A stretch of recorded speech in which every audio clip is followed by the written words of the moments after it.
Human sa unom ka tuig sukad gisugdan ang proyekto sa pagtrabaho sa Guba Community Hospital Extension sa Cebu City Medical Center. Gibuksan na gyud kagahapon ang maong tambalanan.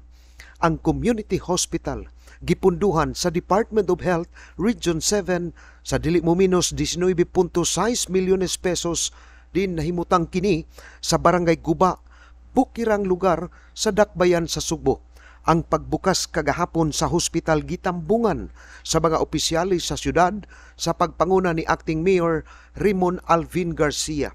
Sa iyang mensahe siya miingon nga karong hingpit ng magamit ang hospital, unta daghang mga tao ang makabenepisyo niini. 28 days we were able to come up with what we are having now. Naa na tayo mga permits sa OBO, unya ato na yung naable ang ato ang hospital. Gipasalig ni Acting Mayor Garcia nga dili na kini magsilbi nga transfer station sa mga pasyente tungod kay duna na kini ikasarang nga mga gamit og medical practitioners nga makaatiman kanila. Matod ni Dr.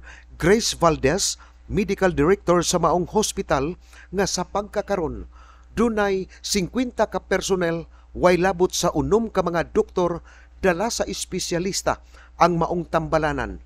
Muhayr usab sila og dugang tuto pa ka mga espesyalista karong tuiga.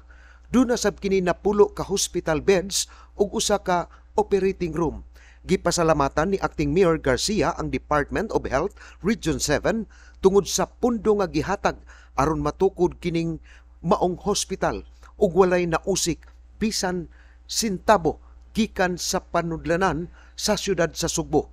Gisugdan sa pagtukod ang Guba Community Hospital ni adto pang tuig 2014 o napulo na katuig ang nakalabay. Usahay makaingon ko sa akong kaugalingon nga basig di na gyud mutabang ang Department of Health nato. Kay dugay kaayo ta maka-operate sa ilang mga gidonate nato. Look at the APAS Super Health Center that we just inaugurated 3 weeks ago. Again, that was an initiative of the Department of Health.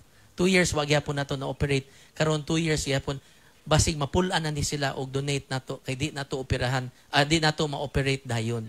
Pero Ma'am Sofia, Doc Sofia, ayaw taw kapulol. Please keep on donating and giving us help because we need all the help we can, especially coming from the national government.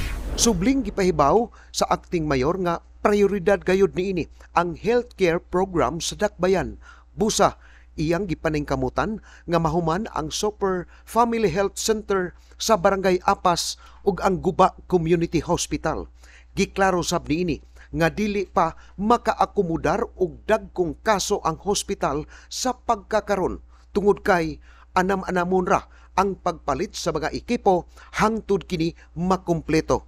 Ang Guba Community Hospital usa lang ka infirmary hospital ug tinguha sa City Health Department nga mahimong level 1 hospital sa umaabot. Importante nga sa kadugayng panahon nga nagsigita og handom nga kani siya manindot ning hospital, sige taghandom, at least karon nga naa mo diri makaingon na mo nga klaro-klaro na ug naa na gyoy direction nga kani nga hospital susama na sa nis mga hospital didto sa mama ug maka-cater na nis ato mga constituents. Okay?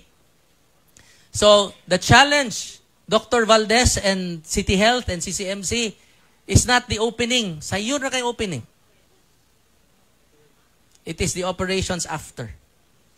And we saw that in the APAS Health Center. Nga after we opened it, we now have 40-50 patients a day that we cater to sa APAS Health Center.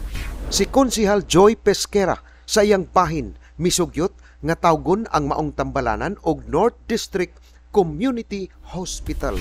Sa i-remind sa ato mga doctors where lives will be saved. And good that Acting Mayor Garcia emphasized that this is not a transfer station but a hospital that will operate on our patients. And ato sa yun emphasize, we're operating 24 hours a day. Diba? Maski kung 24 hours ang duty sa tong doktor, tabang mong inspection sa gabi nga nagmata ang atong doktor. Di ba? Kay haron mawagtang na mga reklamo sa atong mga constituents. Kini ang balita. Rey Pasaporte, Cebu City News.